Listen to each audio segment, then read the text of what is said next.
morning to all student and welcome to my channel. So students, आज के इस lecture में मैं आज एक बहुत ही इम्पोर्टेंट टॉपिक डिस्कस कर रहा हूँ जो कि आमतौर पर जो है कई एग्ज़ाम्स में या फिर कई इंटरव्यूज एग्ज़ाम में जो है पूछा जाता है। जो एक आइडियल इंडक्टर होता है या फिर जो एक आइडियल कैपेसिटर होता है उसमें जो नेट पावर होती है या उसका कंजप्शन होता है वो ज़ीरो होता है। तो किस वजह से वो ज़ीरो होता है, आज हम उस चीज़ को यहाँ पर डिस्कस करेंगे। इसकी जो पावर कंजप्शन ज़ीरो होता है, इसके 3 रीज़न है। सबसे पहली बात कि अगर प्योर इंडक्टर या फिर प्योर कैपेसिटर है, आपके पास प्योर इंडक्टर या फिर प्योर कैपेसिटर है, मीन्स प्योर इंडक्टर और प्योर कैपेसिटर। प्योर इंडक्टर और प्योर कैपेसिटर का मीन्स मतलब हो गया कि उसमें रेजिस्टिव पार्ट नहीं है। मतलब उस प्योर इंडक्टर या फिर प्योर कैपेसिटर का रेजिस्टेंस क्या होगा, ज़ीरो होगा। और आप लोग जानते हैं कि जो आपका रेजिस्टेंस होता है वो क्या करता है, एनर्जी को कन्वर्ट करता है। लाइक फिलामेंट बल्ब है आपका, है ना, फिलामेंट बल्ब होता है, वो क्या करता है, आपका 60 वाट का फिलामेंट बल्ब है। इट्स मीन्स वो क्या करता है, 60 जूल की एनर्जी को 1 सेकंड में लाइट की फॉर्म में कन्वर्ट करता है ना। तो क्या है वो लोड, कैसा है, रेजिस्टिव लोड है। हीटर भी आपका ऐसा ही करता है। कुल मिला के कहने वाली बात ये है कि जो आपका रेजिस्टिव लोड होता है वो एनर्जी कन्वर्जन डिवाइस होता है। और जहाँ पर भी एनर्जी कन्वर्जन होगा वहाँ पर कुछ ना कुछ उसकी क्या होती है, पावर होगी। अगर एनर्जी को कन्वर्ट कर रहा है तो it means that appliances have some power. Okay, जैसे 60 वाट का बल्ब है, 60 जूल की एनर्जी को कन्वर्ट कर रहा है 1 सेकंड में, है ना, किस फॉर्म में, लाइट की फॉर्म में। हीटर क्या कर रहा है, हीटर क्या करता है, हीटर भी जो है 1000 वाट का हीटर है तो 1000 जूल की एनर्जी को 1 सेकंड में कन्वर्ट कर रहा है हीट की फॉर्म में। तो यानी कि एनर्जी कन्वर्जन। तो पावर के लिए हमेशा एनर्जी कन्वर्जन होना ज़रूरी होता है, because power is equal to W/T, है ना, एनर्जी बाई टाइम। अब इंडक्टर के केस में रेजिस्टिव पार्ट तो है नहीं, है ना, प्योर इंडक्टर आपके पास है, प्योर कैपेसिटर आपके पास है, तो यहाँ पर एनर्जी कन्वर्जन नहीं हो रहा है। जब एनर्जी कन्वर्जन नहीं हो रहा है तो इट मीन्स इसकी जो पावर होगी वो क्या हो जाएगी, ज़ीरो, बिकॉज एनर्जी चेंज नहीं हो रही है ना, कोई भी एनर्जी यहाँ पर चेंज नहीं हो रही है। तो इसका मतलब, क्योंकि इसमें रेजिस्टेंस का कोई पार्ट है नहीं, जब रेजिस्टिव पार्ट है नहीं, रेजिस्टेंस का कोई भूमिका है नहीं इसमें, तो इसका मतलब इसकी जो नेट पावर होगी ये हो जाएगी ज़ीरो। ये तो आपका है first reason. Because power conversion depend करता है, आपको पता है पावर कंजप्शन डिपेंड करता है, I/R पावर कंजप्शन होता है ना, तो रेजिस्टेंस पर डिपेंड करता है पावर कंजप्शन। बट ये प्योर इंडक्टर और प्योर कैपेसिटर का केस है, तो यहाँ पर रेजिस्टेंस तो जीरो हो जाएगा, तो पावर कंजप्शन भी क्या हो जाएगा, ज़ीरो हो जाएगा, है ना। क्योंकि आपको पता है, मैं आपको बता चुका हूँ, जो आपकी पावर होती है वो डिपेंड करता है एनर्जी कन्वर्जन पे, W/T, क्योंकि जो पावर का फॉर्मूला होता है दैट इज़ W/T। यहाँ पे W क्या है, एनर्जी है, ठीक है, और टाइम क्या है, with respect to time. But with respect to time यहाँ पर कोई भी जो एनर्जी है आपकी वो कन्वर्ट नहीं हो रही है अन्य प्रकार की एनर्जी के फॉर्म में। जैसे 60 वाट का बल्ब क्या कर रहा है, 60 जूल की एनर्जी को किस में कर रहा है, दूसरे फॉर्म में चेंज कर रहा है ना, तो वहाँ पे वर्क हो रहा है। तो जब वर्क होगा तो ही क्या होगा, उस हिसाब वर्क होगा एक निश्चित समय में, उसी तो हम पावर कहते हैं W/T। बट यहाँ पर वर्क तो हो ही नहीं रहा है, एनर्जी कन्वर्जन हो नहीं रहा है। इट मीन्स नेट पावर क्या हो जाएगी across the capacitor and the inductor is zero. Second reason मैं आपको बताता हूँ। सेकेंड रीज़न जो होता है, बिकॉज ये आपके AC सोर्स यहाँ पर लगा हुआ है, इंडक्टर है या कैपेसिटर है, power P is equal to होता है VI cos phi। और यहाँ पर जो आपका पावर cos phi है, यहाँ पे पावर फैक्टर होता है, cos phi यहाँ पे पावर फैक्टर, और यहाँ पे जो P is equal to VI cos phi है that is useful power, active power. तो एक्टिव पावर देखो, अब cos phi की वैल्यू क्या आएगी यहाँ पे, बिकॉज जो आपका इंडक्टर के केस में जो होता है करंट वोल्टेज को 90 डिग्री लैग करता है ना, प्योर 90 डिग्री, बिकॉज ये प्योर इंडक्टर है। और यहाँ पर प्योर कैपेसिटर की बात हो रही है, कैपेसिटर के केस में करंट वोल्टेज को लीड करता है with 90 degree out of phase. Okay, तो यहाँ पर एंगल क्या हो जाएगा, फाई की वैल्यू हो जाएगी 90 डिग्री, है ना। तो पावर VI cos phi की जगह पे 90 आ जाएगा।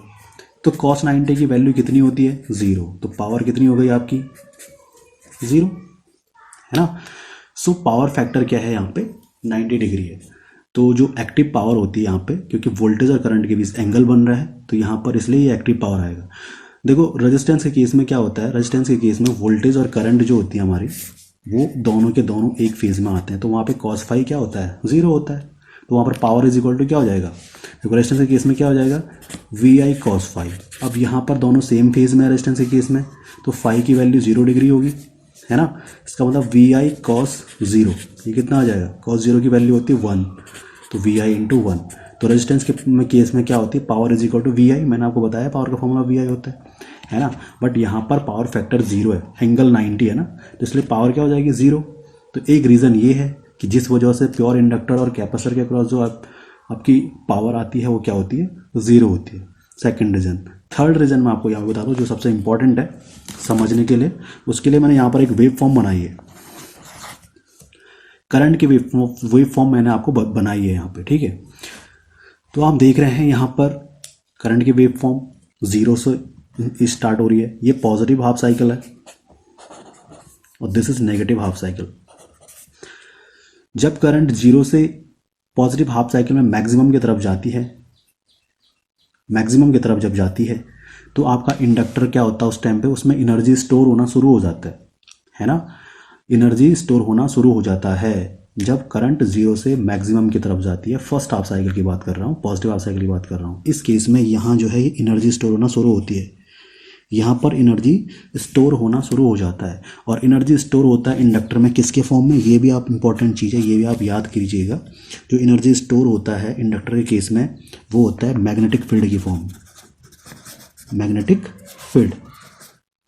फील्ड बनता है, ठीक है, यानी कि चुंबकीय क्षेत्र बनता है यहाँ पर, इसमें एनर्जी बनने शुरू हो जाती है मैग्नेटिक फील्ड की फॉर्म में। यानी कि किस हाफ साइकिल की बात कर रहा हूँ मैं, फर्स्ट क्वार्टर, यानी कि कंप्लीट साइकिल का क्वार्टर में, है ना, यहाँ पे। फिर क्या होता है, इस मैक्सिमम से जब जीरो की तरफ ये करंट डिके होती है तो इस केस में क्या हो जाती है, जो भी एनर्जी उसने इंडक्टर ने एक्सपेंड की है मैग्नेटिक फील्ड के फॉर्म में, वो एनर्जी फिर से कहाँ के लिए चली जाती है, वापस। अभी इधर को जा रही थी एनर्जी, अब एनर्जी वापस फिर से सोर्स की तरफ चली जाएगी, है ना। तो नेट पावर क्या हो गया, 0। ऐसे ही same to same negative half cycle के केस में भी होता है। यहाँ 0 से जब ये मैक्सिमम की तरफ जाएगा तो इंडक्टर क्या करेगा, एनर्जी को स्टोर करेगा in the field of magnetic, in the form of magnetic field. और नेक्स्ट जब डिके होगा, ये नेचर डिकेइंग नेचर में जब आएगा तो फिर से क्या हो जाएगा, डिकेइंग नेचर में वो जो स्टोर एनर्जी है इंडक्टर में वापस फिर से किसकी तरफ चली जाएगी, सोर्स की तरफ। तो आप देख रहे हैं आपको लास्ट में नेट पावर क्या मिल रही है, एवरेज पावर क्या मिल रही है। तो इससे पता चलता है कि जो हमें एवरेज पावर है वो क्या हो रही है, 0। बिकॉज हाफ पॉजिटिव, जो आपकी पॉजिटिव हाफ साइकिल की जो हाफ है क्वार्टर साइकिल में, देखो 0 टू जब मैक्सिमम जा रहा है, राइजिंग कैरेक्टरिस्टिक जब लग रही है तो वहाँ पर एनर्जी जो है स्टोर हो रही है ना। और नेक्स्ट में क्या हो रहा है, एनर्जी फिर से रिटर्न जा रही है वापस सोर्स की तरफ। तो इसका मतलब नेट एवरेज पावर क्या हो रही है, 0 हो रही है ना। आपके पास कंप्लीट साइकिल के लिए एवरेज पावर क्या हो रही है, 0 हो रही है, ठीक है। ऐसे ही कैपेसिटर के केस में भी होता है, ठीक है।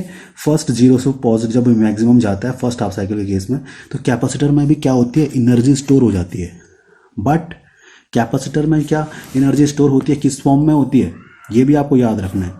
इलेक्ट्रिक फील्ड बनाता है, इलेक्ट्रिक फील्ड यहाँ पर इलेक्ट्रिक फील्ड के फॉर्म में जो है एनर्जी स्टोर होती है। बिकॉज यहाँ पे क्या होता है, ये पॉजिटिव प्लेट होती है आपकी, ये नेगेटिव प्लेट होती है ना।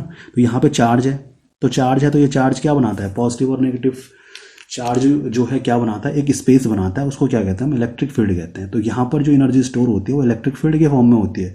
बट जैसे हमारा इंडक्टर केस में हो रहा था, यहाँ के बाद फिर से नेगेटिव जब आपका जो है मैक्सिमम से फिर से जब डिकेइंग नेचर शुरू होता है, 0 की तरफ जाता है, तो फिर से एनर्जी क्या होती है, वापस सोर्स की तरफ चली जाती है। तो इस केस में भी सेम ऐसा होता है, 0 से जब मैक्सिमम गया तो ये इधर चार्ज हो रहा था, अब नेक्स्ट यहाँ से यहाँ तक की जो वैल्यू आपकी लग गई है, डिकेइंग जो नेचर आपका लग गया है, यहाँ से फिर से ये एनर्जी वापस कहाँ की तरफ चली जाएगी, सोर्स की तरफ आ जाएगी, ठीक है। तो नेट क्या हुआ, नेट जो आपकी एवरेज पावर है वो क्या हो रही है, 0 हो रही है। ऐसी same to same negative half cycle के लिए, और ये चलता जाता है।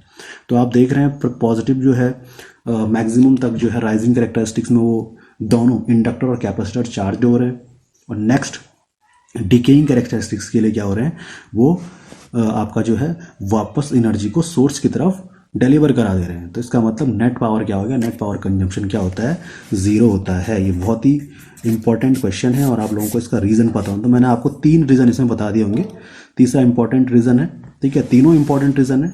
तो आपको ये चीज़ें पता होनी चाहिए। ये जो है इंटरव्यूज़ में ये क्वेश्चन इस प्रकार के पूछे जाते हैं, तो वहाँ पर जो है ये आपको, ये जो लेक्चर है मेरा, ये आपको आपके लिए बहुत ही हेल्पफुल हो सकता है ना। इस प्रकार के क्वेश्चन जो है इंटरव्यूज़ में पूछे जाते हैं और बेसिक नॉलेज के लिए भी बहुत ही अच्छा ये एक टॉपिक है। तो उम्मीद करता हूँ आप लोगों को ये टॉपिक जो है समझ में आया होगा, पसंद आया होगा।